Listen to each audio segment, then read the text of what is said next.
Live ಕಾರ್ಯಕ್ರಮಕ್ಕೆ ನಿಮ್ಮನ್ನು ನಾನು ಸ್ವಾಗತಿಸ್ತಾ ಇದ್ದೇನೆ. ಬನ್ನಿ, ನೀವು ಫೇಸ್ಬುಕ್ಕಲ್ಲಿ ವಾಚ್ ಮಾಡ್ಬೋದು, ಯೂಟ್ಯೂಬಲ್ಲಿ ಕೂಡ ವಾಚ್ ಮಾಡ್ಬೋದು. ನಾವು ಸ್ವಲ್ಪ ಹೊತ್ತು ನಮ್ಮ ತಂದೆಯನ್ನು ಆರಾಧಿಸುವ, ನಮ್ಮೊಟ್ಟಿಗೆ ಸಿಸ್ಟರ್ ರಶ್ಮಿ ಇದ್ದಾರೆ, ಅವರು ನಮ್ಮನ್ನು ಆರಾಧನೆ ನಡೆಸ್ತಾರೆ. ಬನ್ನಿ, ಈ ಸಂಜೆ ವೇಳೆಯಲ್ಲಿ ನಾವು ಸ್ವಲ್ಪ ಹೊತ್ತು ಆರಾಧನೆಯೊಂದಿಗೆ ದೇವರ ವಾಕ್ಯವನ್ನು ಧ್ಯಾನ ಮಾಡುವ. ನೀವು ಯೂಟ್ಯೂಬಲ್ಲಿ ನೀವು ಫಸ್ಟ್ ಟೈಮ್ ವೀಕ್ಷಿಸ್ತಾ ಇದ್ದರೆ ನಮ್ಮ ಚಾನಲ್ ಸಬ್ಸ್ಕ್ರೈಬ್ ಮಾಡದಿದ್ದರೆ ಸಬ್ಸ್ಕ್ರೈಬ್ ಮಾಡಿರಿ. ನೆಕ್ಸ್ಟ್ ನಾವು ಲೈವ್ ಬರುವಾಗ ನಿಮಗೆ ನೋಟಿಫಿಕೇಶನ್ ಬರ್ತದೆ. ಕಮ್ ತಂದೆ, ನಾವು ನಿನ್ನ ಸನ್ನಿಧಾನದಲ್ಲಿದ್ದೇವೆ ಸ್ವಾಮಿ. ನೀನು ಒಳ್ಳೆಯವನು, ನಿನ್ನ ಪ್ರೀತಿಯು ಶಾಶ್ವತವಾದದ್ದು. Thank you Holy Spirit.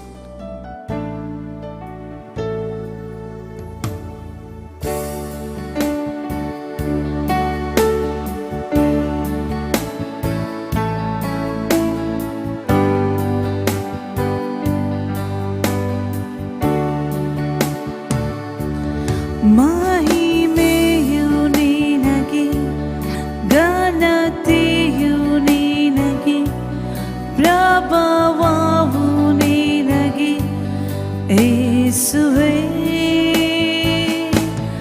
ಮಹಿಮೆಯು ನಿನಗೆ, ಘನತೆಯು ನಿನಗೆ, ಪ್ರಭಾವವು ನಿನಗೆ ಯೇಸುವೇ.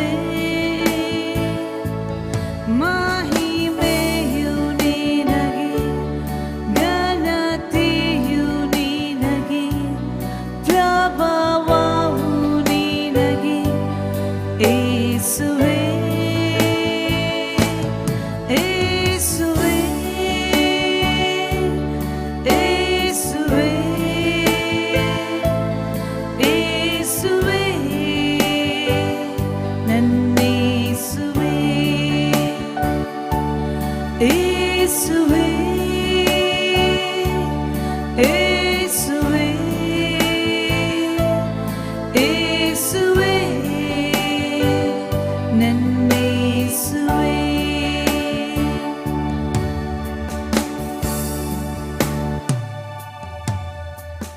ದೂತರು ನಿನ್ನನ್ನು ಆರಾಧಿಸುವರು. ಯೋಗ್ಯನೇ, ನೀ ಯೋಗ್ಯನೇ. ನಾವು ನಿನ್ನನ್ನು ಆರಾಧಿಸುವೆವು. ಯೋಗ್ಯನೇ, ನೀ ಯೋಗ್ಯನೇ. ದೂತರು ನಿನ್ನನ್ನು ಆರಾಧಿಸುವರು. ಯೋಗ್ಯನೇ, ನೀ ಯೋಗ್ಯನೇ. ನಾವು ನಿನ್ನನ್ನು ಆರಾಧಿಸುವೆವು. ಯೋಗ್ಯನೇ, ನೀ ಯೋಗ್ಯನೇ.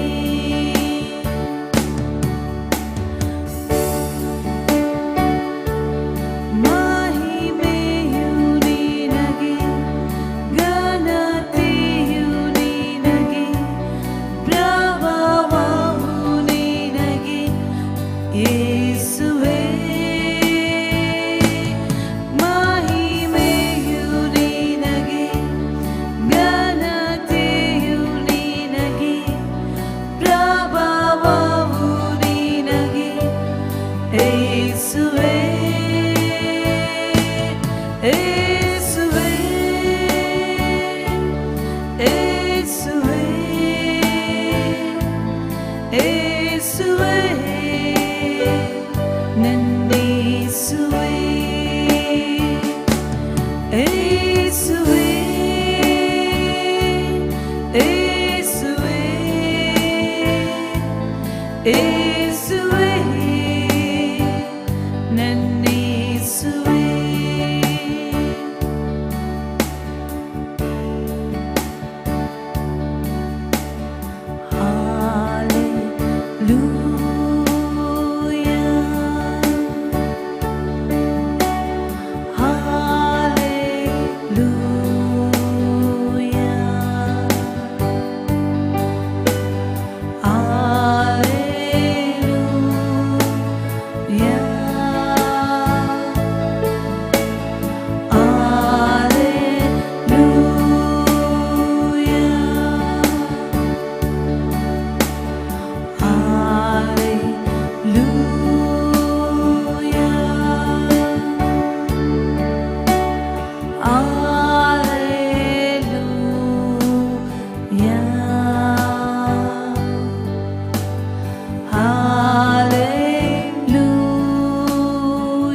Jesus.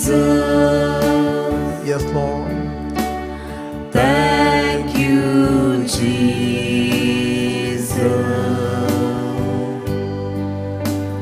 Thank you, Jesus.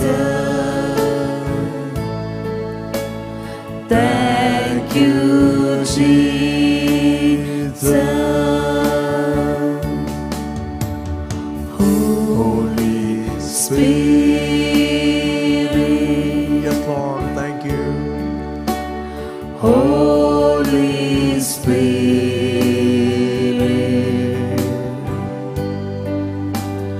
Holy Spirit,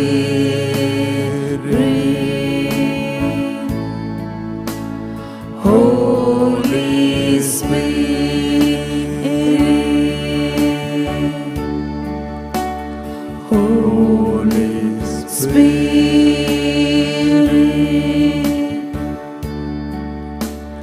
Holy Spirit, Yes, Lord. Holy Spirit,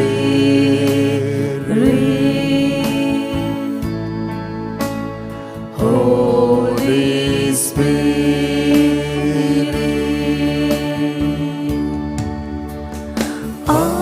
Ah, Hallelujah.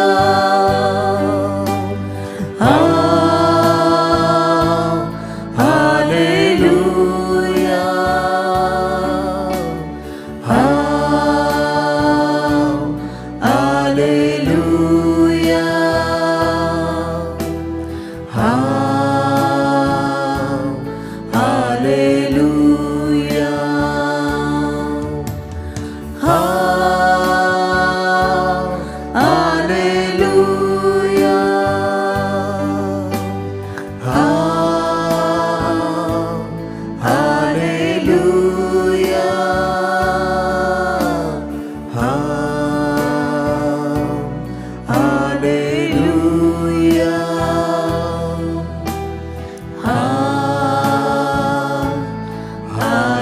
Hallelujah. ಯೇಸು ಕ್ರಿಸ್ತನೇ ಆರಾಧಿಸುವೆ, ನೀನೇ ನನ್ನಯ ರಕ್ಷಕನು. ಯೇಸು ಕ್ರಿಸ್ತನೇ ಆರಾಧಿಸುವೆ, ನೀನೇ ನನ್ನಯ ರಕ್ಷಕನು. ನಿನ್ನ ರಕ್ತದಿಂದ ನನ್ನ ಶುದ್ಧಿಸಿದೆ, ನಿನ್ನ ವಾಸುಂಡೆಗಳಿಂದ ನನ್ನ ಗುಣಪಡಿಸಿದೆ. ಯೇಸು ರಾಜನೇ ಹಲ್ಲೆಲೂಯಾ, ಮೃತ್ಯುಂಜಯನೇ ನಿನ್ ಕೊಂಡಾಡುವೆ. ಯೇಸು ರಾಜನೇ ಹಲ್ಲೆಲೂಯಾ, ಮೃತ್ಯುಂಜಯನೇ ನಿನ್ ಕೊಂಡಾಡುವೆ.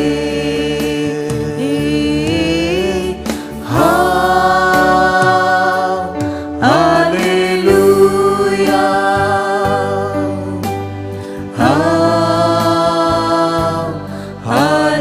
Hallelujah.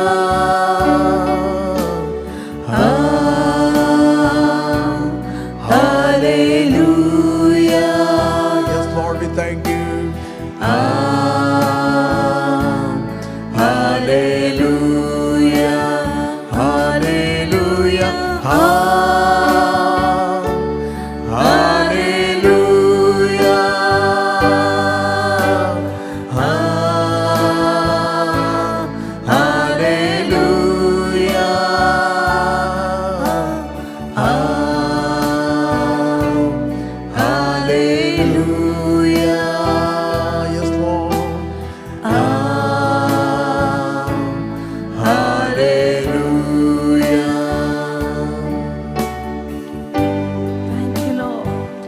Thank you, Lord. Glory, glory, glory, glory, glory, Lord. We magnify your name. Thank you, Father. We worship you, Lord. Glorify your name, O Lord. Glory, glory, glory, glory, glory, Lord. Worship you, Master. Thank you, Holy Spirit. Thank you, Lord, your grace. Thank you, Lord, your anointing. Thank you, Lord, your favor. Thank you, Lord, your protection, O God. Thank you, Holy Spirit. ಪವಿತ್ರಾತ್ಮನೇ, ನೀನು ಯಾವಾಗಲೂ ನಮ್ಮನ್ನು ದೇವರ ಉದ್ದೇಶಕ್ಕೆ ನಡೆಸಲು ಸಿದ್ಧವಾಗಿದ್ದೆ. ನಾವು ನಿನ್ನಿಂದ ನಡೆಸಲ್ಪಡುತ್ತೇವೆ ಮತ್ತು ನಿನ್ನಿಂದ ನಾವು ಹೊಂದುತ್ತೇವೆ. ಯಾರೆಲ್ಲ ಈ ಸಂಜೆ ವೇಳೆಯಲ್ಲಿ ವೀಕ್ಷಿಸ್ತಾ ಇದ್ದಾರೋ ಅವರೆಲ್ಲರೂ ಪವಿತ್ರಾತ್ಮ ಭರಿತರಾಗಲಿ, ಸಂತೈಸಲ್ಪಡಲಿ, ನಿನ್ನ ಸನ್ನಿಧಿಯಲ್ಲಿ ಕಟ್ಟಲ್ಪಡಲಿ. ಯೇಸು ನಾಮದಲ್ಲಿ ತಂದೆ, amen, amen, amen, amen. Okay, praise God. ಯೇಸು ಕ್ರಿಸ್ತನ ಹೆಸರಿನಲ್ಲಿ ನಿಮ್ಮನ್ನು ನಾನು ವಂದಿಸ್ತಾ ಇದ್ದೇನೆ. ಬನ್ನಿ, ನಾವು ಸ್ವಲ್ಪ ಹೊತ್ತು ದೇವರ ವಾಕ್ಯವನ್ನು ಧ್ಯಾನ ಮಾಡುವ. ಅಪೊಸ್ತಲ ಪೌಲ ಹೇಳುತ್ತಾನೆ, 1 ಕೊರಿಂಥ 2ನೇ ಅಧ್ಯಾಯ, 1 Corinthians 2 chapter and 1 verse. 1 ಕೊರಿಂಥ 2ನೇ ಅಧ್ಯಾಯ 1ನೇ ವಚನ, 1 ಮತ್ತು 2ನೇ ವಚನವನ್ನು ನಾವು ಓದುವ. ಸಹೋದರರೇ, ನಾನಂತೂ ದೇವರು ಹೇಳಿಕೊಟ್ಟ ಮಾತನ್ನು ತಿಳಿಸುವನಾಗಿ ನಿಮ್ಮ ಬಳಿಗೆ ಬಂದಾಗ ವಾಕ್ಚಾತುರ್ಯದಿಂದಾಗಲಿ ಜ್ಞಾನ ಭಂಡಾರದಿಂದಾಗಲಿ ಬರಲಿಲ್ಲ. Praise God. And I, brethren, when I came to you, did not come with excellency of speech or of wisdom, declaring to you the testimony of God. Okay, ಮುಂದೆ ನಾವು ಅದನ್ನು ಕಂಟಿನ್ಯೂ ಓದುವ. ನಾನು ಶಿಲುಬೆಗೆ ಹಾಕಲ್ಪಟ್ಟವನಾದ ಯೇಸು ಕ್ರಿಸ್ತನನ್ನೇ ಹೊರತು ಬೇರೆ ಯಾವುದನ್ನು ತಿಳಿಯದವನಾಗಿ ನಿಮ್ಮಲ್ಲಿ ಇರುವೆನೆಂದು ತೀರ್ಮಾನಿಸಿಕೊಂಡೆ. ಇಲ್ಲಿ ಅಪೊಸ್ತಲ ಪೌಲ ಹೇಳುತ್ತಾನೆ, ನಾನು ನಿಮ್ಮ ಬಳಿಗೆ ಬಂದಾಗ ಸಹೋದರರೇ, ವಾಕ್ಚಾತುರ್ಯದಿಂದಾಗಲಿ ಜ್ಞಾನ ಭಂಡಾರದಿಂದಾಗಲಿ ಅಥವಾ ಒಳ್ಳೆಯ ಒಂದು ಸರ್ಮನ್,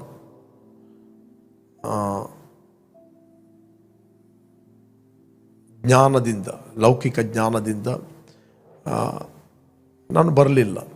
ನಾನು ಏನೇ ಪ್ರೀಚ್ ಮಾಡೋದಾದರೂ ಶಿಲುಬೆಗೆ ಹಾಕಲ್ಪಟ್ಟವನಾದ ಯೇಸು ಕ್ರಿಸ್ತನನ್ನೇ ಹೊರತು ಬೇರೆ ಯಾವುದನ್ನು ತಿಳಿಯದವನಾಗಿ ನಿಮ್ಮಲ್ಲಿ ಇರುವೆನೆಂದು ತೀರ್ಮಾನಿಸಿಕೊಂಡೆ. The message of the cross, ಶಿಲುಬೆಗೆ ಹಾಕಲ್ಪಟ್ಟವನಾದ ಯೇಸು ಕ್ರಿಸ್ತನು. ಯೇಸು ಕ್ರಿಸ್ತನು ಯಾಕೆ ಶಿಲುಬೆಗೆ ಹೋದನು? ಇವತ್ತು ಅನೇಕರು ಸೆಲೆಬ್ರೇಷನ್ ಮಾಡ್ತಾರೆ, ಯೇಸುವಿನ ಹುಟ್ಟುವಿಕೆಯನ್ನು ಸೆಲೆಬ್ರೇಷನ್ ಮಾಡ್ತಾರೆ, ಆತನ ಪುನರುತ್ಥಾನವನ್ನು. ವರ್ಷಕ್ಕೆ ಆತನ ಶಿಲುಬೆಯ ಮರಣವನ್ನು ಧ್ಯಾನ ಮಾಡ್ತಾರೆ. ಬಟ್ ಏನೇ ನಮ್ಮ ಕ್ರಿಸ್ತಿಯ ಜೀವಿತದಲ್ಲಿ ಎನಿ ವಿಸ್ಡಮ್ ಬರುವುದಾದರೂ ಅದು ಶಿಲುಬೆಗೆ ಹಾಕಲ್ಪಟ್ಟವನಾದ ಯೇಸು ಕ್ರಿಸ್ತನ ವಿಷಯವಾದ ಮಾತು. ನೀವೆಷ್ಟೇ ಹಳೆ ಒಡಂಬಡಿಕೆಯನ್ನು ಓದಬಹುದು, ಆ ಹಳೆ ಒಡಂಬಡಿಕೆಯನ್ನು ನಾವು ಹೊಸ ಒಡಂಬಡಿಕೆಯ ಕ್ರಿಸ್ತನ ಶಿಲುಬೆಯ ಮುಖಾಂತರ ನಾವು ತಿಳಿದುಕೊಳ್ಬೇಕು. ಯಾಕೆ ಯೇಸು ಸ್ವಾಮಿ ಕೂಡ ಪುನರುತ್ಥಾನಾದಾಗ ಆತನು 2 ಶಿಷ್ಯರಿಗೆ ಆತನು ಎಕ್ಸ್ಪ್ಲೇನ್ ಮಾಡುತ್ತಾನೆ. ನೋಡುತ್ತೆ, ಪುನಃ ನಾನು ಇಲ್ಲಿ ಬರ್ತೇನೆ. ಲೂಕ್ ಚಾಪ್ಟರ್ 24ನೇ ಅಧ್ಯಾಯ 20ನೇ ವಚನ. ಲೂಕನು ಬರೆದ ಸುವಾರ್ತೆ. ಓಕೆ, ಆತನನ್ನು ಮಹಾಯಾಜಕರು ನಮ್ಮ ಅಧಿಕಾರಿಗಳು ಮರಣದಂಡನೆಗೆ ಒಪ್ಪಿಸಿಕೊಟ್ಟು ಶಿಲುಬೆಗೆ ಹಾಕಿದರು. ಇಲ್ಲಿ ಯೇಸು ಸ್ವಾಮಿ ಎಮ್ಮಾವ್ ಹಳ್ಳಿಯಲ್ಲಿ ಆತನು ನಡೆದುಕೊಂಡು ಬರುತ್ತಿರುವಾಗ ಇಬ್ಬರು ಶಿಷ್ಯರು ಆತನಿಗೆ ಸಿಗ್ತಾರೆ. ಅವರನ್ನಿಸ್ತಾರೆ, ಇವನೆಲ್ಲಿಯೋ ಒಬ್ಬ ತೋಟಗಾರ ಅಂತ. ಪುನರುತ್ತನಾದ ಯೇಸುವನ್ನು ಅವರಿಗೆ ಪರಿಚಯ ಆಗಲಿಲ್ಲ. ಅವರಿಗೆ ಆತನು ತೋಟಗಾರ ಆಗಿ ಕಾಣ್ತಾನೆ. 24:10 ಓದುತ್ತಾ ಬಂದರೆ ನಮಗೆ ಸಿಗ್ತದೆ. 24:10 ಆ ಸ್ತ್ರೀಯರು ಯಾರೆಂದರೆ 12 ನಾವು ಓದುವ ಮುಂದೆ 13, 14. ಅದೇ ದಿನದಲ್ಲಿ ಶಿಷ್ಯರಲ್ಲಿ ಇಬ್ಬರು 13. ಅದೇ ದಿನದಲ್ಲಿ ಶಿಷ್ಯರಲ್ಲಿ ಇಬ್ಬರು ಯೆರೂಸಲೇಮಿಗೂ 6.5 ಮೈಲು ದೂರದಲ್ಲಿದ್ದ ಎಮ್ಮಾವ್ ಎಂಬ ಹಳ್ಳಿಗೆ ಹೋಗುತ್ತಾ ಸಂಭವಿಸಿದ ಈ ಎಲ್ಲ ಕಾರ್ಯಗಳ ವಿಷಯವಾಗಿ ಸಂಭಾಷಣೆ ಮಾಡುತ್ತಿದ್ದರು. ಅವರು ಸಂಭಾಷಣೆಯಲ್ಲಿ ಚರ್ಚಿಸುತ್ತಿರುವಾಗ ಯೇಸು ತಾನೇ ಹತ್ತಿರಕ್ಕೆ ಬಂದು ಅವರ ಜೊತೆಯಲ್ಲಿ ಹೋದನು. ಆದರೆ ಅವರು ಆತನ ಗುರುತನ್ನು ಹಿಡಿಯಲಿಲ್ಲ. ಅವರ ಕಣ್ಣು ಕಟ್ಟಿದ ಹಾಗಾಯಿತು. ಆತನು ಅವರನ್ನು, ನೀವು ಮಾರ್ಗದಲ್ಲಿ ಹೋಗುತ್ತಾ ಚರ್ಚಿಸಿ ಮಾತಾಡಿಕೊಳ್ಳುವ ಈ ಸಂಗತಿಗಳೇನು ಎಂದು ಕೇಳಲು ಅವರು ದುಃಖದ ಮುಖವುಳ್ಳವರಾಗಿ ನಿಂತರು. ಅವರಲ್ಲಿ ಕ್ಲೆಯೋಪನೆಂಬವನು ಆತನನ್ನು, ಯೆರೂಸಲೇಮಿಗೆ ಬಂದ ಪರಸ್ಥಳದವರೆಲ್ಲರಿಗೂ ಈ ದಿವಸಗಳಲ್ಲಿ ಅದರೊಳಗೆ ನಡೆದಿರುವ ಸಂಗತಿಗಳು ಗೊತ್ತಿರಲಾಗಿ ನಿನಗೆ ಮಾತ್ರ ಗೊತ್ತಿಲ್ಲವೋ ಎಂದು ಕೇಳಲು ಆತನು ಅವರನ್ನು, ಯಾವ ಸಂಗತಿಗಳು ಎಂದು ಕೇಳಿದನು. ಇಲ್ಲಿ ಯೇಸು ಸ್ವಾಮಿ ಅವರ ಮುಂದೆ ಬಂದಿದ್ದಾನೆ. ಯೇಸುವಿಗೆ ಯೇಸುವಿನ ಬಗ್ಗೆ ಹೇಳ್ತಾ ಇದ್ದಾರೆ. ಯೇಸುವಿಗೆ ಯೇಸುವಿನ ಬಗ್ಗೆ ಸಾರ್ತಾ ಇದ್ದಾರೆ. ಯೇಸು ಕೂಡ ಬಹಳ ಗಂಭೀರವಾಗಿ ಕೇಳಿದ, ನೋಡುವ ಏನು ಮಾತಾಡ್ತಾರೆ ಇವರಂತ. ಪುನರುತ್ಥಾನಾದ ಯೇಸು ಶಿಲುಬೆಗೆ ಹೋಗುವ ಮುಂಚೆ ಯೇಸು ಅವರಿಗೆ ಸಿಕ್ಕಿದ್ದಾನೆ. ಬಟ್ ಅವರು ಆತನನ್ನು ತೋಟಗಾರ ಅಂತ ನಿಷ್ಠನದ ಮುಂದೆ ಹೇಳ್ತದೆ. ಆತನವನ್ನು ಯಾವ ಸಂಗತಿಗಳಿಂದ ಕೇಳಿದನು. ಅದಕ್ಕೆ ಅವರು, ನಜರೇತಿನವನಾದ ಯೇಸುವಿನ ಸಂಗತಿಗಳೇ. ಆತನು ದೇವರ ಮುಂದೆ ಮತ್ತು ಮನುಷ್ಯರ ಮುಂದೆ ಕೃತ್ಯದಲ್ಲಿಯೂ ಮಾತಿನಲ್ಲಿಯೂ ಸಮರ್ಥನಾದ ಪ್ರವಾದಿಯಾಗಿದ್ದನು. ಆತನನ್ನು ಮಹಾಯಾಜಕರು ನಮ್ಮ ಅಧಿಕಾರಿಗಳು ಮರಣದಂಡನೆಗೆ ಒಪ್ಪಿಸಿಕೊಟ್ಟು ಶಿಲುಬೆಗೆ ಹಾಕಿದರು. ನಾವಾದರೂ ಇಸ್ರಾಯೇಲ್ ಜನರನ್ನು ಬಿಡಿಸತಕ್ಕವನು ಆತನೇ ಎಂದು ನಿರೀಕ್ಷಿಸಿಕೊಂಡಿದ್ದೆವು. ಇದು ಮಾತ್ರವಲ್ಲದೆ ಆ ಕಾರ್ಯಗಳು ನಡೆದು ಇವತ್ತು 3ನೇ ದಿನ. ಇಲ್ಲಿ ನೋಡಿ, ನಾವಾದರೂ ಇಸ್ರಾಯೇಲ್ ಜನರನ್ನು ಬಿಡಿಸತಕ್ಕವನು ಆತನೇ ಎಂದು ನಿರೀಕ್ಷಿಸಿಕೊಂಡಿದ್ದೆವು. ಇದು ಮಾತ್ರವಲ್ಲದೆ ಆ ಕಾರ್ಯಗಳು ನಡೆದು ಇವತ್ತು 3ನೇ ದಿನ. ಇಲ್ಲಿ ಯೇಸುವಿನ ಶಿಷ್ಯರು ಕೂಡ ಅನಿಸಿದರು. ಏನಂತ ಹೇಳಿದ್ರೆ, ಇಸ್ರಾಯೇಲ್ ಜನರು ರೋಮಾಪುರದ ರೋಮನ್ ಸಾಮ್ರಾಜ್ಯದ ಒಂದು ಗುಲಾಮತನದಲ್ಲಿದ್ದರು. The 4th Kingdom. ಹೇಗೆ ನೆಬೂಕದ್ನೆಚ್ಚರನು ಒಂದು ಕನಸು ನೋಡುತ್ತಾನೆ, ಆ ಕನಸಿನ ಅರ್ಥವನ್ನು ನಾವು ನೋಡ್ತೇವೆ. ದಾನಿಯೇಲನು ಹೇಳುತ್ತಾನೆ. ಆ ಕನಸಿನಲ್ಲಿ ಒಂದು ಮನುಷ್ಯನ ಆಕೃತಿ ಮೂರ್ತಿ ಆತನು ಕನಸಿನಲ್ಲಿ ನೋಡ್ತಾನೆ. ತಲೆ ಬಂಗಾರದ್ದು, ಭುಜ ಬೆಳ್ಳಿಯದ್ದು, ಹೊಟ್ಟೆ ಭಾಗ ತಾಮ್ರದ್ದು, ಅದೇ ರೀತಿ ಕಾಲುಗಳು ಕಬ್ಬಿಣದ್ದು, ಪಾದಗಳು ಕಬ್ಬಿಣ ಮತ್ತು ಮಣ್ಣು ಮಿಶ್ರ ಸಂಗತಿಗಳು ನಾವು ನೋಡ್ತೇವೆ. ಫಸ್ಟ್ ಕಿಂಗ್ಡಮ್ ನೆಬೂಕದ್ನೆಚ್ಚರನು ದ ಬ್ಯಾಬಿಲೋನ್ ಕಿಂಗ್ಡಮ್, ಬ್ಯಾಬಿಲೋನ್ ಆಳ್ತಾ ಇದ್ದರು. ಮತ್ತೆ ಅದಕ್ಕಿಂತ ಸ್ವಲ್ಪ ಕೆಳಗಿನ ಕಿಂಗ್ಡಮ್ ರಾಜ್ ಅಂತ ಹೇಳಿದರೆ ಮೇದ್ಯ ಮತ್ತು ಪಾರ್ಶ್ಯರು ಆಳಿದರು, ಅದು ಬೆಳ್ಳಿ. ನಾವು ನೋಡ್ತೇವೆ ಕೊರೇಷನು, ದಾರ್ಯವೇಶ ಅವರ ಕಾಲದಲ್ಲಿ. ನೆಕ್ಸ್ಟ್ ಬಂದದ್ದು ಅಲೆಕ್ಸಾಂಡರ್, ಗ್ರೀಕ್ ಸಾಮ್ರಾಜ್ಯ. 4th ನಾವು ನೋಡ್ತೇವೆ ಕಬ್ಬಿಣ, ಅದು ರೋಮನ್ ಸಾಮ್ರಾಜ್ಯ. ಇಸ್ರಾಯೇಲರನ್ನು ಬಿಡಿಸತಕ್ಕವನು ಬರುತ್ತಾನೆ. ಆತನ ರಾಜ್ಯಕ್ಕೆ ಅಂತ್ಯವೇ ಇಲ್ಲ. ಇವರು ಆತನನ್ನು ಮಾನುಷಿಕ ಬುದ್ಧಿಯಿಂದ ಯೇಸುವನ್ನು ತಿಳಿದುಕೊಂಡಿದ್ದರು. ಇಲ್ಲಿ ಅವರು ಹೇಳ್ತಾರೆ, ನಾವು ಅದು ಇಸ್ರಾಯೇಲ್ ಜನರನ್ನು ಬಿಡಿಸತಕ್ಕವನು ಆತನೇ ಎಂದು ನಿರೀಕ್ಷಿಸಿಕೊಂಡಿದ್ದೆವು. ಇದು ಮಾತ್ರವಲ್ಲದೆ ಆ ಕಾರ್ಯಗಳು ನಡೆದು ಇವತ್ತು 3ನೇ ದಿನ. ನಾವು ನೋಡ್ತೇವೆ, ಅವರು ಬಹಳ ನಿರಾಶೆಗೊಂಡಿದ್ದರು. ಅವರ ಕನಸುಗಳು ಎಲ್ಲ ನುಚ್ಚು ನೂರಾದಾಗೆ ಆಯಿತು. ಯೇಸುವಿನ ಶಿಷ್ಯರು ಎಲ್ಲವನ್ನು ಬಿಟ್ಟಿದ್ರು. ಒಂದು ದಿನ ಯೇಸು ಸ್ವಾಮಿ ಚಕ್ರವರ್ತಿ ಆಗುತ್ತಾನೆ. 127 ಸಂಸ್ಥಾನಗಳನ್ನು ಆತನು ಆಳ್ತಾನೆ. ನಾವೆಲ್ಲರೂ ಮಂತ್ರಿಗಳಾಗುತ್ತೇವೆ. ಅದಕ್ಕೋಸ್ಕರ ಕೊನೆಯಲ್ಲಿ ಪೇತ್ರನು ಕತ್ತಿ ಹಿಡಿದಿದ್ದ, ಒಬ್ಬನ ಕಿವಿಯನ್ನು ಕಟ್ಟು ಮಾಡಿದ್ದ. ನಾವು ನೋಡ್ತೇವೆ ಅವರ ಅನೇಕ ನಿರೀಕ್ಷೆಗಳಿದ್ದವು. ನಾವಾದರೂ ಇಸ್ರಾಯೇಲ್ ಜನರನ್ನು ಬಿಡಿಸತಕ್ಕ ಅವನು ಆತನೇ ಎಂದು ನಿರೀಕ್ಷಿಸಿಕೊಂಡಿದ್ದೆವು. ಇದು ಮಾತ್ರವಲ್ಲದೆ ಆ ಕಾರ್ಯಗಳು ನಡೆದು ಈ ಹೊತ್ತು 3ನೇ ದಿನ. ಓಕೆ, ನೆಕ್ಸ್ಟ್ 22ನೇ ವಚನ. ಆದರೂ ನಮ್ಮಲ್ಲಿ ಕೆಲವು ಮಂದಿ ಸ್ತ್ರೀಯರು ಬೆಳಗಾಗುವಾಗ ಸಮಾಧಿಯ ಬಳಿಯಲ್ಲಿ ಇದ್ದು ಆತನ ದೇಹವನ್ನು ಕಾಣದೆ ಅಲ್ಲಿಂದ ಬಂದು ತಮಗೆ ದೇವದೂತರ ದರ್ಶನವಾಯಿತೆಂತಲೂ ಆತನು ಬದುಕುತ್ತಾನೆಂದು ಅವರು ಹೇಳಿದರೆಂತಲೂ ತಿಳಿಸಿ ನಮಗೆ ಅತ್ಯಾಶ್ಚರ್ಯವನ್ನುಂಟು ಮಾಡಿದರು. 24 ಲೂಕ್ ಚಾಪ್ಟರ್ 24 ನಮ್ಮ ಸಂಗಡ ಇದ್ದವರಲ್ಲಿ ಕೆಲವರು ಸಮಾಧಿಗೆ ಹೋಗಿ ಆ ಸ್ತ್ರೀಯರು ಹೇಳಿದ ಪ್ರಕಾರವೇ ಕಂಡರು, ಆತನನ್ನು ಮಾತ್ರ ಕಾಣಲಿಲ್ಲ ಎಂದು ಹೇಳಿದರು. ಓಕೆ, 25ನೇ ವಚನ ಹೇಳ್ತದೆ, ಆತನವರಿಗೆ ಎಲ್ಲ ಬುದ್ಧಿ ಇಲ್ಲದವರೇ, ಪ್ರವಾದಿಗಳು ಹೇಳಿದೆಲ್ಲವನ್ನು ನಂಬುವುದರಲ್ಲಿ ಮಂದ ಹೃದಯರೇ. ಇಲ್ಲಿ ಯೇಸು ಸ್ವಾಮಿ ಅವರಿಗೆ ಸ್ಕ್ರಿಪ್ಚರ್ಗಳ ಮೂಲಕ ಆತನು ಮಾತಾಡುತ್ತಾನೆ. ಆತನವರಿಗೆ ಎಲ್ಲ ಬುದ್ಧಿ ಇಲ್ಲದವರೇ, ಪ್ರವಾದಿಗಳು ಹೇಳಿದೆಲ್ಲವನ್ನು ನಂಬುವುದರಲ್ಲಿ ಮಂದ ಹೃದಯರೇ.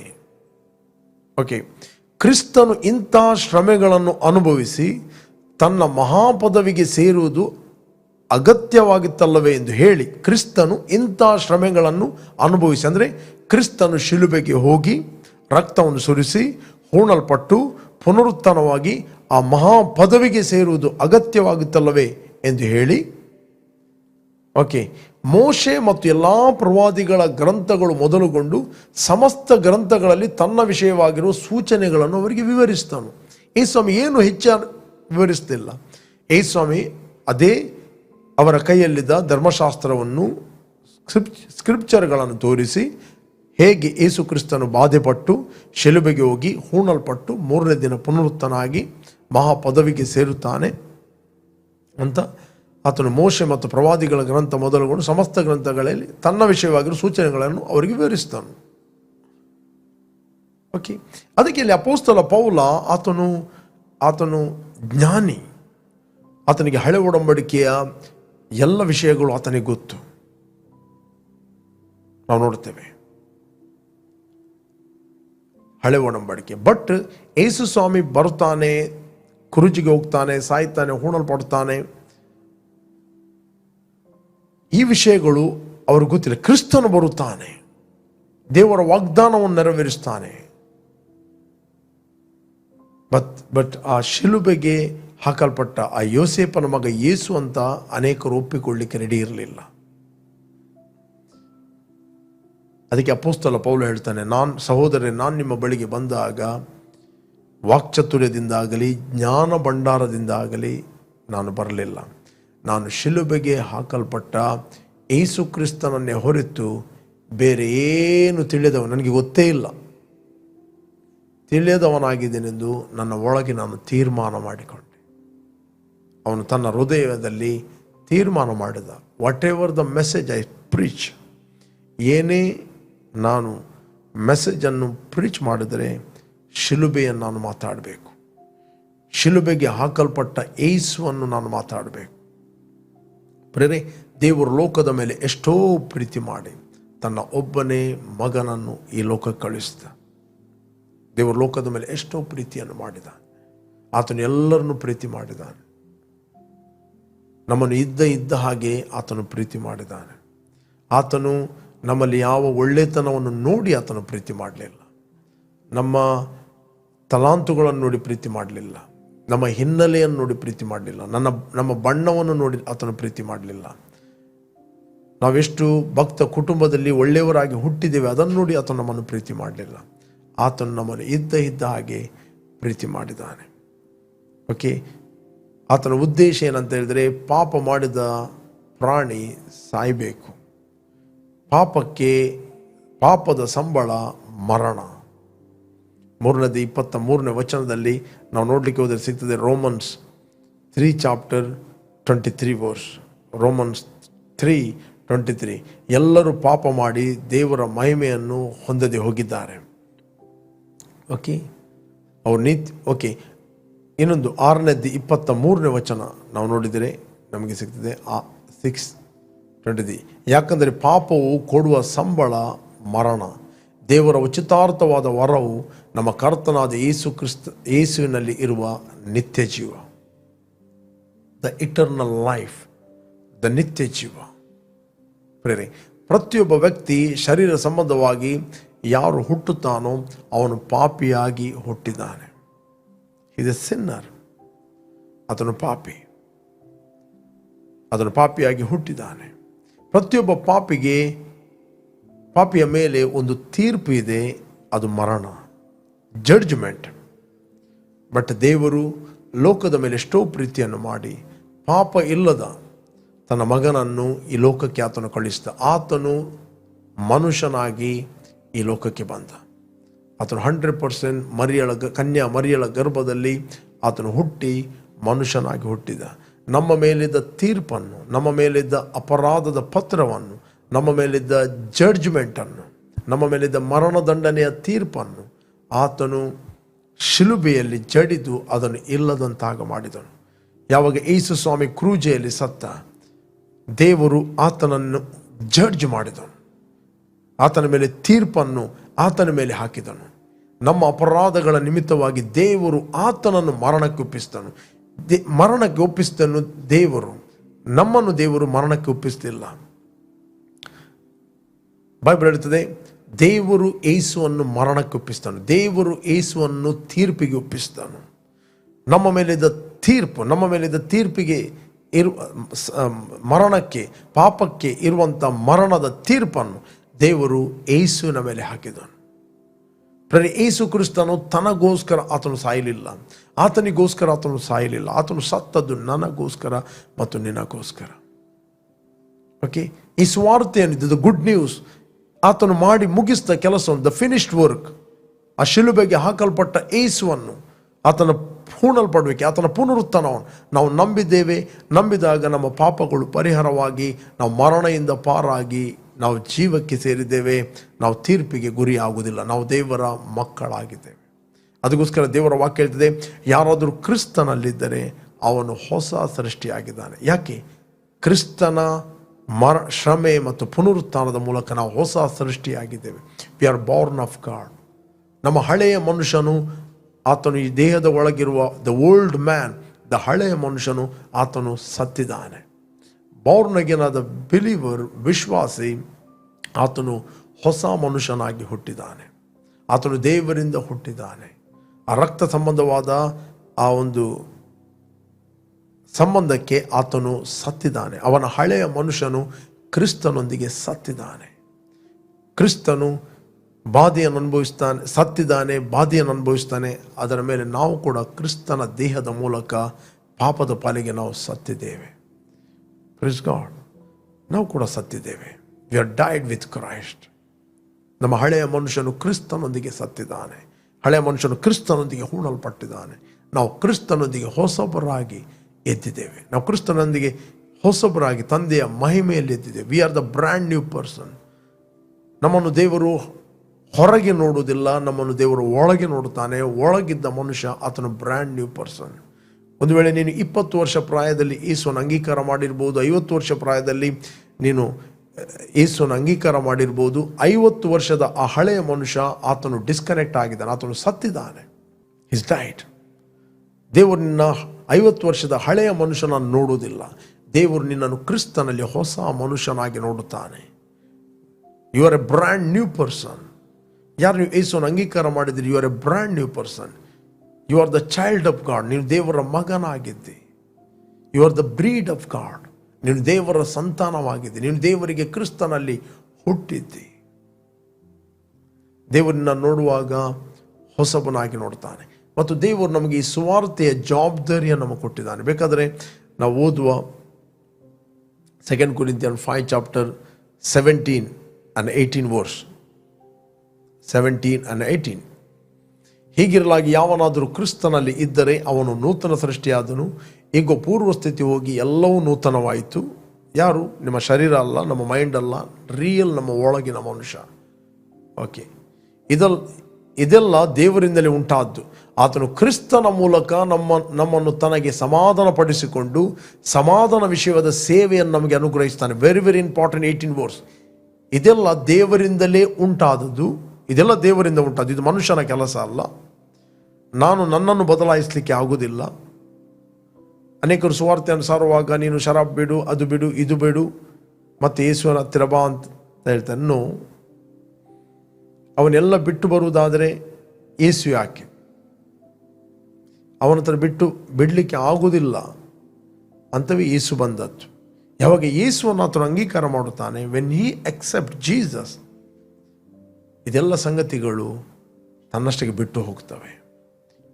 If his truly believe the finish work of the cross, ಆತನು ಕಲ್ವಾರಿ ಕ್ರೂಜಲ್ಲಿ ಏನು ಮಾಡಿದ್ದಾನೆ, if you believe truly, when you Jesus come in to your heart, ಯೇಸುವನ್ನು ನಿನ್ನ ಒಳಗೆ ನೀನು ಕರೆದಾಗ ಆತನು ನಿನ್ನ ಬಲಹೀನತೆಯನ್ನು ಬಲದಿಂದ ಬದಲಾಯಿಸ್ತಾನೆ, ನಿನ್ನ ದುಃಖವನ್ನು ಆನಂದದಲ್ಲಿ ಬದಲಾಯಿಸ್ತಾನೆ, ನಿನ್ನ ಎಲ್ಲ ಚಟಗಳಿಂದ ನಿನ್ನನ್ನು ಬಿಡುಗಡೆ ಮಾಡಿ ನಿನ್ನನ್ನು ಸ್ವಾತಂತ್ರ್ಯವಾದ ವ್ಯಕ್ತಿಯನ್ನಾಗಿ ಮಾಡುತ್ತಾನೆ, ನಿನ್ನನ್ನು ಮರಣದ ಭಯದಿಂದ ಬಿಡುಗಡೆ ಮಾಡಿ ನಿನ್ನಲ್ಲಿ ನಿರೀಕ್ಷೆಯನ್ನು ಆತನು ಹುಟ್ಟಿಸ್ತಾನೆ, ನಿನ್ನಲ್ಲಿರುವ ದುಃಖವನ್ನು ಆತನು ಸಂತೋಷದಲ್ಲಿ ಬದಲಾಯಿಸ್ತಾನೆ.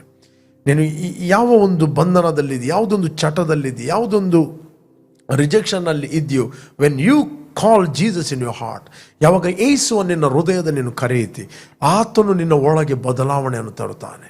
ಮೇ ಬಿ ಎ ಸ್ಟೂಡೆಂಟ್, ನೀನು ಯೌವನಸ್ಥನಾಗಿರ್ಬೋದು, ಹಿರಿಯನಾಗಿರ್ಬೋದು, ಬಿಸ್ನೆಸ್ ಮ್ಯಾನ್ ಆಗಿರ್ಬೋದು, ರಿಚ್ ವ್ಯಕ್ತಿ ಆಗಿರ್ಬೋದು, ಬಡ ವ್ಯಕ್ತಿ ಆಗಿರ್ಬೋದು, ಯೇಸು ಏನು ನೋಡುವುದಿಲ್ಲ. ಯೇಸು ನಿನ್ನನ್ನು ಇದ್ದ ಹಾಗೆ ಆತನು ಪ್ರೀತಿ ಮಾಡುತ್ತಾನೆ.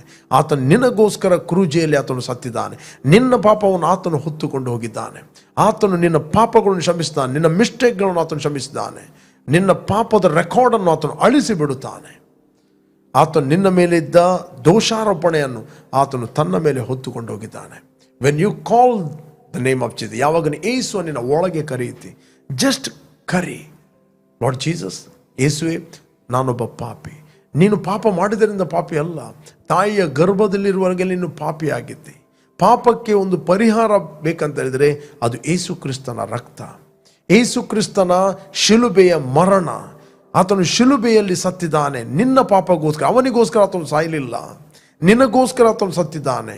ನೀನು ಹೇಗಿದ್ಯೋ ಹಾಗೆ ಆತನು ಸತ್ತಿದ್ದಾನೆ. ಅದಕ್ಕೋಸ್ಕರ ಆತನು ಕರೀತಾನೆ, ಎಲೆ ಕಷ್ಟಪಡುವವರೇ, ಹೊರೆ ಹೊತ್ತವರೇ, ಭಾರ ಹೊತ್ತವರೇ, ದುಃಖದಲ್ಲಿದ್ದವನೇ, ನನ್ನ ಬಳಿಗೆ ಬಾ. ಎಲ್ಲೆಲ್ಲಿ ಓಡಬೇಡ. ದುಃಖ ಶಮನ ಮಾಡಲಿಕ್ಕೆ ಅಥವಾ ಸಮಾಧಾನಗೋಸ್ಕರ ತಪ್ಪಾದ ಸಂಗತಿಗಳಿಗೆ ಓಡಬೇಡ. ಸೈತಾನನು ನಿನ್ನನ್ನು ಮಿಸ್ಗೈಡ್ ಮಾಡುತ್ತಾನೆ. ನಿನ್ನನ್ನು ಆತನು ಇದ್ದಾಗೆ ಪ್ರೀತಿ ಮಾಡುತ್ತಾನೆ. ಕುಗ್ಗಿ ಹೋಗಬೇಡ. ಒಂದು ವೇಳೆ ನೀನು ಅನೇಕ ರಾತ್ರಿ ನಿದ್ರೆ ಮಾಡದಿರ್ಬೋದು, ಅನೇಕ ರಾತ್ರಿ ನೀನು ನಿರೀಕ್ಷೆಯಲ್ಲಿರ್ಬೋದು, ಏನೋ ನೀನು ಧೈರ್ಯದ ವ್ಯಕ್ತಿ, ನಿನಗೇನೋ ಒಂದು ಭಯ ಆಗ್ತಾ ಇದೆ, ಏನಾಗ್ತಾ ಅಂತ ನಿನಗೆ ಗೊತ್ತಾಗೋದಿಲ್ಲ. ಯಾಕೆ ನನ್ನ ಜೀವಿತದಲ್ಲಿ ಯಾರ ಹತ್ರ ಹೇಳಿ ಹೋಗಿ ನಾನು? ನಿನ್ನ ಒಳಗಿನ ಒಂದು ನೋವು, ನಿನ್ನ ಒಳಗಿನ ಒಂದು ಏನಾಗ್ತದೆ ಗೊತ್ತಿಲ್ಲ. ಅದಕ್ಕೆ ಬೈಬಲ್ ಹೇಳ್ತದೆ, ಮನುಷ್ಯನ ಒಳಗಿರುವ ಜೀವಾತ್ಮಕ್ಕೆ ಅವನ ವಿಷಯ ಗೊತ್ತು, ದೇವರ ಆತ್ಮನಿಗೆ ದೇವರ ವಿಷಯ ಗೊತ್ತು. ನಿನ್ನ ಒಳಗೆ ಏನು ನಡೀತಾ ಇದೆ, ಏನು ಹೋರಾಟ ಆಗ್ತಾ ಇದೆ, ಏನು ದುಃಖ ಆಗ್ತಾ ಇದೆ, ಏನು ನಿನಗೆ ಪೇನ್ ಆಗ್ತಾ ಇದೆ, ಏನು ನಿನಗೆ ರಿಜೆಕ್ಷನ್ ಆಗ್ತಾ ಇದೆ, ಅಯ್ಯೋ ಜೀವವನ್ನು ತೆಗೆದುಕೊಳ್ಳುವ ಸಾಯುವ ಅಂತ ಆಗ್ತಾ ಇದೆ. But Jesus loves you. ಆತನು ನಿನ್ನನ್ನು ಪ್ರೀತಿ ಮಾಡುತ್ತಾನೆ. ವೆನ್ ಹಿ, ಯಾವಾಗ ಆತನು ನಿನ್ನ ಜೀವಿತದ ಒಳಗೆ ಬರುತ್ತಾನೆ, ಯಾವಾಗ ನಿನ್ನ ಜೀವಿತದ ಒಳಗೆ ಆತನು ಪ್ರವೇಶ ಮಾಡುತ್ತಾನೆ, ನಿನ್ನ ಜೀವಿತವನ್ನು ಟೋಟಲಿ ಆತನು ಬದಲಾಯಿಸ್ತಾನೆ. ನಿನ್ನ ಪೊಲಿಟಿಷಿಯನ್ ಆಗಿರ್ಬೋದು, ಬಿಸ್ನೆಸ್ ಮ್ಯಾನ್ ಆಗಿರ್ಬೋದು, ಅಥವಾ ಯಾರೇ ಆಗಿರ್ಬೋದು, ಎಜುಕೇಟೆಡ್ ಆಗಿರ್ಬೋದು, ಅನ್ಎಜುಕೇಟೆಡ್ ಆಗಿರ್ಬೋದು, ಜನರು ನಿನ್ನನ್ನು ಎಲ್ಲರೂ ಕೈ ಬಿಡಬಹುದು, ತಳ್ಳಿ ಬಿಡಬಹುದು. ಏಸು ನಿನ್ನನ್ನು ಕೈ ಬಿಡುವುದಿಲ್ಲ, ಏಸು ನಿನ್ನನ್ನು ತಳ್ಳಿ ಬಿಡುವುದಿಲ್ಲ. He loves you so much. ಆತ ನಿನ್ನನ್ನು ಪ್ರೀತಿ ಮಾಡುತ್ತಾನೆ. ದೇವಜನರೇ, ಪ್ರಿಯರೇ, ಯಾರನ್ನು ವೀಕ್ಷಿಸ್ತಾ ಇದ್ದೀರಿ, ನಿಮ್ಮ ಹೃದಯದಲ್ಲಿ ಯೇಸುವನ್ನು ಕರೆಯಿರಿ. ನಿಮ್ಮ ದುಃಖ ಹೋಗಿ ಆನಂದ ಉಂಟಾಗುತ್ತದೆ. He loves you so much. ಯೇಸು ಕ್ರಿಸ್ತನು ಕೇವಲ 2000 ವರ್ಷಗಳ ಹಿಂದೆ ಮಾತ್ರ ಅಲ್ಲ, ಆತನು ನಿನ್ನೆ, ಇವತ್ತು, ನಾಳೆ ಏಕರೀತಿಯಾಗಿದ್ದಾನೆ. ಆತನು ಬದಲಾಗಲಿಲ್ಲ, ಆತನ ಪ್ರೀತಿ ಬದಲಾಗಲಿಲ್ಲ, ಆತನ ಕರುಣೆ ಬದಲಾಗಲಿಲ್ಲ, ಆತನ ಕೃಪೆ ಬದಲಾಗಲಿಲ್ಲ, ಆತನ ಹೃದಯ ನಿನ್ನ ವಿಷಯದಲ್ಲಿ ಆತನು ಬದಲಾಗಲಿಲ್ಲ. He loves you so much. ಆತನು ನಿನ್ನನ್ನು ಪ್ರೀತಿ ಮಾಡುತ್ತಾನೆ. This the good news. ನಿನಗೊಂದು ಒಳ್ಳೆಯ ವಾರ್ತೆ ಇದೆ. ನಿನ್ನ ಪಾಪಗಳನ್ನು ಆತನು ಕ್ಷಮಿಸ್ತಾನೆ. ನಿನ್ನ ದುಃಖವನ್ನು ಆತನು ಹೊತ್ತುಕೊಂಡು ಹೋಗಿದ್ದಾನೆ. ನಿನ್ನ ಶಾಪಗಳನ್ನು ಆತನು ಹೊತ್ತುಕೊಂಡು ಹೋಗಿದ್ದಾನೆ. ನಿನ್ನ ಬೇನೆಗಳನ್ನು ಆತನು ಹೊತ್ತುಕೊಂಡು ಹೋಗಿದ್ದಾನೆ. ನಿನ್ನ ನಿರಾಶೆಯನ್ನು ಆತನು ಹೊತ್ತುಕೊಂಡು ಹೋಗಿದ್ದಾನೆ. ನಿನ್ನ ಮಿಸ್ಟೇಕ್ಗಳನ್ನು ಆತನು ಹೊತ್ತುಕೊಂಡು ಹೋಗಿದ್ದಾನೆ. He loves you so much. ನೀನು ಎಷ್ಟೇ ದೂರವಿರಬಹುದು, ಫಿಸಿಕಲ್ ರಲ್ಮಲ್ಲಿ ದೂರ ಇರಬಹುದು, ಆತ್ಮಿಕ ಲೋಕದಲ್ಲಿ ಏಸು ನಿನ್ನ ಒಟ್ಟಿಗೆ ಇದ್ದಾನೆ. ನಿನಗೋಸ್ಕರ ಆತನು ವೆಯ್ಟ್ ಮಾಡ್ತಾ ಇದ್ದಾನೆ. He is waiting for you. ಆತನು ನಿನಗೋಸ್ಕರ ವೆಯ್ಟ್ ಮಾಡ್ತಾ ಇದ್ದಾನೆ. ಆತನು ಕರೆಯಿರಿ. ಜಸ್ಟ್ ಒಂದು ವೇಳೆ ಎಲ್ಲಿಂದ ನೀನು ವೀಕ್ಷಿಸ್ತಾ ಇದ್ದಿ, ಜಸ್ಟ್ ಕೂತ್ಕೊಳ್ಳೋದಾದ್ರೆ ಕೂತ್ಕೊ, ಮೊಣಕಾಲ ಹಾಕೋದಾದ್ರೆ ಮೊಣಕಾಲ ಕೇಳು, ಏಸುವೆ ನನ್ನ ಒಳಗೆ ಬಾ. ಒಂದು ವೇಳೆ ನಿನಗೆ ಕೂಗ್ಲಿಕ್ಕೆ ಬರುವುದಾದರೆ just cry, no problem. Just believe. ಕರಿ ಆತನ ಒಳಗೆ. ಹೇಳು, ಏಸುವೆ ನೀನು ನನಗೋಸ್ಕರ ಕ್ರೂಜಲ್ಲಿ ಸತ್ತಿದ್ದಿ, ನನ್ನ ಪಾಪಗಳನ್ನು ನೀನು ಹೊತ್ತುಕೊಂಡು ಹೋಗಿದ್ದಿ, ನನಗೋಸ್ಕರ ನೀನು ಹೂಣಲ್ಪಟ್ಟಿದ್ದಿ, ನನಗೋಸ್ಕರ ನೀನು ಪುನರುತ್ಥನಾಗಿದ್ದಿ. ನಾನು ನಂಬುತ್ತೇನೆ ಇವತ್ತು ನನ್ನ ಪಾಪಗಳು ಪರಿಹಾರವಾಗಿದೆ. ನಾನು ನಂಬುತ್ತೇನೆ ನಿನ್ನ ರಕ್ತದಿಂದ ನಾನು ತೊಳೆಯಲ್ಪಟ್ಟು ಶುದ್ಧೀಕರಿಸಲ್ಪಟ್ಟಿದ್ದೇನೆ. ಏಸುವೆ ನೀನು ನನ್ನ ಹೃದಯದಲ್ಲಿ ವಾಸ ಮಾಡು. ನಾನು ನಂಬುತ್ತೇನೆ ಇವತ್ತಿನಿಂದ ನನ್ನ ಒಳಗೆ ನೀನು ವಾಸ ಮಾಡುತ್ತೆ. ನನ್ನ ಬಾಯಿಂದ ನಾನು ಅರಿಕೆ ಮಾಡುತ್ತೇನೆ, ಏಸುವೆ ನನ್ನ ಕರ್ತನೆಂದು, ಏಸುವೆ ನನ್ನ ರಕ್ಷಕನೆಂದು, ಏಸುವೆ ನನ್ನ ಒಡೆಯನೆಂದು ನಾನು ಘೋಷಿಸ್ತಾ ಇದ್ದೇನೆ. ನೀನು ಘೋಷಿಸ್ದಾದರೆ ನೀನೊಂದು ಉನ್ನತವಾದ ಇದುವರೆಗೆ ಅನುಭವಿಸಿದ ಆನಂದವನ್ನು ಈಗಲೇ ನೀನು ಅನುಭವಿಸ್ತಿ. ರೈಟ್ ನಾವ್, ಈಗಲೇ, ನಾಳೆ ಅಲ್ಲ, ನಾಡದಲ್ಲ, 5 ನಿಮಿಷದ ನಂತರ ಅಲ್ಲ, ರೈಟ್ ನಾವ್, ಈಗಲೇ ನೀನು ಆ ಸಂತೋಷವನ್ನು ನಿನ್ನ ಹೃದಯದಲ್ಲಿ ಅನುಭವ ಮಾಡ್ತಿ. ನಿನಗೆ ಪಾರ್ಟಿಗಳಲ್ಲಿ ಆ ಸಂತೋಷ ಸಿಗುವುದಿಲ್ಲ, ಅಥವಾ ತಪ್ಪಾದ ಸಂಗತಿಗಳಲ್ಲಿ, ಶರಾಬಿನಲ್ಲಿ ನಿನಗೆ ನಿನ್ನ ಮನೆಯಲ್ಲಿ ಬಾರಿದ್ದರೂ ಕೂಡ ನಿನಗೆ ಸಂತೋಷ ಸಿಗುವುದಿಲ್ಲ. ಸಂತೋಷ ಸಿಗ್ತದೆ when Jesus come into your heart. ನಿನ್ನ ಹೃದಯದಲ್ಲಿ ಆತನು ಬರುವಾಗ ನಿನಗೆ ಸಂತೋಷ ಸಿಗ್ತದೆ. He loves you so much. ಅದಕ್ಕೆ ಯೇಸು ಹೇಳಿದ, ನಾನು ಶಿಲುಬೆಗೆ ಹಾಕಲ್ಪಟ್ಟ ಯೇಸುವನ್ನೇ ಹೊರತು ಬೇರೆ ಏನನ್ನು ತಿಳಿಯದವನಾಗಿ ನಿಮ್ಮಲ್ಲಿ ಇರುವೆನೆಂದು ತೀರ್ಮಾನ ಮಾಡಿದನು. ಒನ್ಸ್ ಯು ಅಕ್ಸೆಪ್ಟ್, ಒಮ್ಮೆ ನೀನು ಯೇಸುವನ್ನು ನಿನ್ನ ಹೃದಯದಲ್ಲಿ ಸ್ವೀಕರಿಸ್ತಿ, ದೇವರು ನಿನ್ನೊಟ್ಟಿಗೆ ಸಮಾಧಾನವಾಗಿದ್ದಾನೆ. ದೇವರ ಕೋಪವು ನಿನ್ನಿಂದ ಬಿಡುಗಡೆ ಆಯಿತು. ಮತ್ತು ನಿನಗೊಂದು ಜವಾಬ್ದಾರಿ ಇದೆ. ಅಲ್ಲೇ ನಿಲ್ಬೇಡ. ನನಗೆ ಸಮಾಧಾನ ಸಿಕ್ಕಿತ್ತು, ನನಗೆ ಸಂತೋಷ ಸಿಕ್ಕಿತ್ತು, ಏಸು ಸಿಕ್ಕಿದಂತ ನಿಲ್ಬೇಡ. ಈ ಒಳ್ಳೆಯ ಸುವಾರ್ತೆಯನ್ನು ಇತರರಿಗೆ ಹೇಳುವಂಥ ಜವಾಬ್ದಾರಿ ನಿನಗಿದೆ. ದೇವರು ಆ ಸುವಾರ್ತೆಯನ್ನು ನಿನ್ನ ವಶಕ್ಕೆ ಕೊಟ್ಟಿದ್ದಾನೆ. ನೀನು ಎಲ್ಲಿಂದ ವಾಚ್ ಮಾಡ್ತಾ ಇದೆಯಾ? ಯಾವ ಕಂಟ್ರಿಯಿಂದ ವಾಚ್ ಮಾಡ್ಬೋದು, ದೂರದಿಂದ ವಾಚ್ ಮಾಡ್ಬೋದು, ಹತ್ತಿರದಿಂದ ನೀನು ವೀಕ್ಷಿಸ್ಬೋದು. ನಾನು ನಿಮಗೋಸ್ಕರ ಪ್ರಾರ್ಥನೆ ಮಾಡ್ತೇನೆ. ಒಂದು ವೇಳೆ ನಿನ್ನ ದೇಹದಲ್ಲಿ ಏನೇ ಕಾಯಿಲೆ ಇರ್ಬೋದು, ಅಥವಾ ಏನೇ ಬೇನೆ ಇರ್ಬೋದು, forget about that. Jesus loves you so much. ಆತನ್ನು ಪ್ರೀತಿ ಮಾಡುತ್ತಾನೆ. Let's pray. ನಾವು ಒಟ್ಟಾಗಿ ನಾವು ಪ್ರಾರ್ಥನೆ ಮಾಡುವ. Thank you father, thank you father. Jesus will love you. ಯೇಸುವೇ, ನಾನು ನಿನ್ನನ್ನು ಘನಪಡಿಸ್ತಾ ಇದ್ವಿ ತಂದೆ. ನಿನ್ನ ಪ್ರೀತಿಗೋಸ್ಕರ ಸ್ತೋತ್ರ. ಯೇಸುವೇ, ನಿನ್ನ ಕರುಣೆಗೋಸ್ಕರ ಸ್ತೋತ್ರ. ನಿನ್ನ ತ್ಯಾಗಗೋಸ್ಕರ, ಶ್ರಮೆಗೋಸ್ಕರ ಸ್ತೋತ್ರ. ನಿನ್ನ ಹೂಣಲ್ಪಡುವಿಕೆಗೋಸ್ಕರ ಸ್ತೋತ್ರ. ನಿನ್ನ ಪುನರುತ್ಥಾನಗೋಸ್ಕರ ಸ್ತೋತ್ರ. ಕೃಷ್ಣನೊಟ್ಟಿಗೆ ಹೇಳಿ, ಯೇಸುವೆ, ನೀನು ನನಗೋಸ್ಕರ ಸತ್ತಿದ್ದಿ. ನನ್ನ ಪಾಪಗಳನ್ನು ನೀನು ಹೊತ್ತುಕೊಂಡು ಹೋಗಿದ್ದಿ. ನನ್ನ ನೋವುಗಳನ್ನು, ಬಾಧೆಗಳನ್ನು, ಭಯವನ್ನು ಎಲ್ಲವೂ ನೀನು ಹೊತ್ತುಕೊಂಡು ಹೋಗಿದ್ದಿ. ನಾನು ನಂಬುತ್ತೇನೆ ಹೃದಯದಿಂದ, ನೀನು ನನಗೋಸ್ಕರ ಹೂಣಲ್ಪಟ್ಟಿದ್ದಿ. 3ನೇ ದಿನ ಸತ್ತವರ ಒಳಗಿಂದ ನೀನು ಎದ್ದು ಬಂದಿದೆ ಎಂದು ನಾನು ನಂಬುತ್ತೇನೆ. ಯೇಸುವೆ, ನಾನು ನಂಬುತ್ತೇನೆ ನೀನು ಸುರಿಸಿದ ರಕ್ತದ ಮೂಲಕ ನನ್ನ ಪಾಪಗಳು ಪರಿಹಾರವಾಗಿ ಈಗಲೇ ನಾನು ನಂಬುತ್ತೇನೆ ನನಗೆ ಬಿಡುಗಡೆ ಆಯಿತು. ನಾನು ನಂಬುತ್ತೇನೆ ನನಗೆ ರಕ್ಷಣೆ ಆಯಿತು. ನಾನು ನಂಬುತ್ತೇನೆ ಯೇಸುವೇ ನನ್ನ ಕರ್ತನೆಂದು ನಾನು ಅರಿಕೆ ಮಾಡುತ್ತೇನೆ. ನೀನು ವಾಗ್ದಾನ ಮಾಡಿದ ಪವಿತ್ರಾತ್ಮ ವರವನ್ನು ನನ್ನೊಟ್ಟಿಗೆ ಹೇಳಿ ನಂಬಿಕೆಯ ಮೂಲಕ ನಾನು ಸ್ವೀಕರಿಸ್ತೇನೆ. Thank you Jesus, I am saved. Just declare ಮಾಡ್ರಿ, ನನಗೆ ರಕ್ಷಣೆ ಆಯಿತು, ನನಗೆ ಬಿಡುಗಡೆ ಆಯಿತು. ವ್ಯಾಧಿಗಳಿಂದ, ಭಯಗಳಿಂದ ನನಗೆ ಬಿಡುಗಡೆ ಆಗಿದ್ದೇನೆ. I am free. ತಂದೆ, ಯಾರು ಈಗೆಲ್ಲ ವೀಕ್ಷಿಸ್ತಾ ಇದ್ದಾರೋ ಅವರೆಲ್ಲರಿಗೋಸ್ಕರ ನಾನು ಪ್ರಾರ್ಥಿಸ್ತಾ ಇದ್ದೇನೆ. ನಿನ್ನ ದೈವಿಕವಾದ ಪ್ರಸನ್ನತೆ, ನಿನ್ನ ಕರುಣೆ ಇವರ ಮೇಲೆ ಇಳಿದು ಬರಬೇಕಾಗಿ ನಾವು ಪ್ರಾರ್ಥಿಸ್ತಾ ಇದ್ದೇವೆ. ನಿನ್ನ ಫ್ರೆಶ್ ಅನಾಯಿಂಟಿಂಗ್, ನಿನ್ನ ಕೃಪೆ ಇವರ ಮೇಲೆ ಬಿಡುಗಡೆ ಆಗ್ತಾ ಇರೋದಕ್ಕೋಸ್ಕರ ಸ್ತೋತ್ರ. ಎಲ್ಲ ರೀತಿಯ ಭಯಗಳು, ಎಲ್ಲ ರೀತಿಯ ನಿರಾಶೆಗಳು, ಎಲ್ಲ ಮರಣದ ಭಯಗಳು ಯೇಸುವಿನ ನಾಮದಲ್ಲಿ ಈಗಲೇ ನಾನು ಗದರಿಸ್ತಾ ಇದ್ದೇನೆ. ಬಿಟ್ಟು ಹೋಗಲಿ ಈಗಲೇ. I release your healing, oh God. ನಿನ್ನ ದೈವಿಕವಾದ ಸಮಾಧಾನ ಪ್ರತಿಯೊಬ್ಬರ ಮೇಲೆ ಇಳಿದು ಬರ್ತಾ ಇದೆ. ಅದಕ್ಕೋಸ್ಕರ ಸ್ತೋತ್ರ. Yes, God is touching you right now. ಯೇಸು ನಿಮ್ಮನ್ನು ಮುಟ್ಟುತ್ತಾ ಇದ್ದಾನೆ. Yes, receive your healing, receive the fresh anointing. ಅದನ್ನು ಪವಿತ್ರಾತ್ಮನನ್ನು ಹೊಂದಿಕೊಳ್ಳಿರಿ. ಎಲ್ಲಿಂದ ನೀವು ವೀಕ್ಷಿಸ್ತಾ ಇದ್ದೇನೆ, ಆರೋಗ್ಯವನ್ನು ಹೊಂದಿಕೊಳ್ಳಿರಿ ಯೇಸು ನಾಮದಲ್ಲಿ. ಎಲ್ಲ ರೀತಿಯ ಬೇನೆಗಳು, ನೋವುಗಳು, ನಿದ್ರೆ ಇಲ್ಲದ ಸಂಗತಿಗಳು ಯೇಸು ನಾಮದಲ್ಲಿ ನಾನು ಗದರಿಸ್ತಾ ಇದ್ದೇನೆ, ಬಿಟ್ಟು ಹೋಗಲಿ.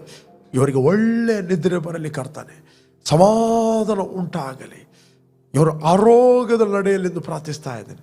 I thank you Jesus, thank you father, thank you father, you answering our prayer O God, in Jesus name.